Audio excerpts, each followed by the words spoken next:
La bourse de Paris clôture dans le rouge ce soir. Le CAC 40 perd 0,27% à 4 882 points dans un volume d'échange d'un peu moins de 3 milliards d'euros.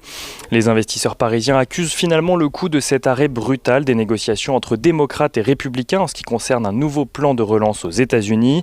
Un coup d'arrêt dû au président américain lui-même qui, après avoir appelé de ses vœux un accord avant le 3 novembre, a finalement demandé à ses représentants de mettre fin aux négociations. Si le président argue que sa décision est due à un montant trop élevé d'aide demandée par le camp démocrate, il semble plutôt mettre le plan de relance dans la balance de sa réélection. Sur Twitter, le président américain explique en effet que lorsqu'il sera réélu, une grande loi de soutien sera votée, une loi centrée sur les Américains qui travaillent dur et sur les petites entreprises. Nancy Pelosi, la présidente démocrate de la Chambre des représentants, a immédiatement réagi, accusant le président américain de faire passer ses propres intérêts avant ceux du pays, et ce, avec la pleine complicité des membres du Congrès.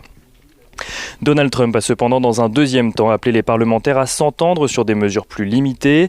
Il insiste par exemple pour que soit approuvée immédiatement une aide de 25 milliards de dollars pour les compagnies aériennes ainsi qu'un plan de 135 milliards de dollars pour les petites entreprises, des programmes qu'il souhaite voir financés par des fonds inutilisés du premier plan d'aide. Et dans la dernière ligne droite des présidentielles, Donald Trump a également assuré que si un texte de loi prévoyant un chèque de 1 200 dollars pour les foyers américain arrivé jusqu'à lui, il l'entérinerait dans la foulée. Difficile d'y voir clair donc dans les mesures que peuvent espérer les Américains dans les prochaines semaines. Face à ce volte-face, en tout cas, la présidente de la Fed de Cleveland a, elle, assuré que la Fed examinerait ce qu'elle pourrait faire pour atténuer les conséquences d'une telle décision.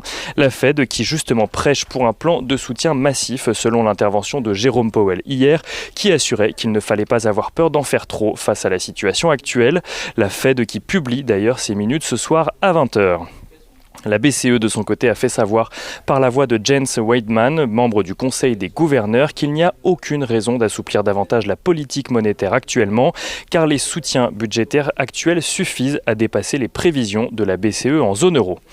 Et côté valeur, à présent, Accor ouvre une procédure de mandat ad hoc auprès de ses banques afin de trouver une solution à son problème de financement à long terme. Selon les Échos, la dette du groupe hôtelier s'estime à plus de 4 milliards d'euros.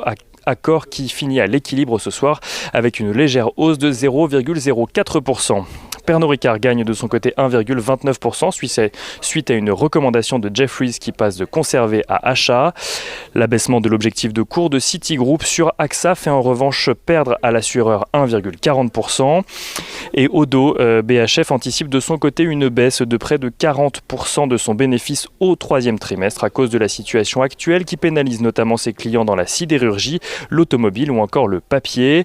Et dans le feuilleton Veolia-Suez, Veolia estime que 2 à 3 mois seront nécessaires pour trouver un accord avec Suez.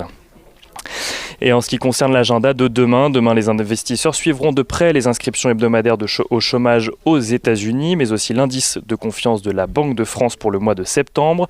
En Chine, alors que les marchés ne rouvriront que vendredi, sera publié l'indice PMI des services pour le mois de septembre. Le compte-rendu du Conseil des gouverneurs de la BCE sera également rendu public, tandis que l'OPEP dévoilera ses prévisions mondiales de production de pétrole.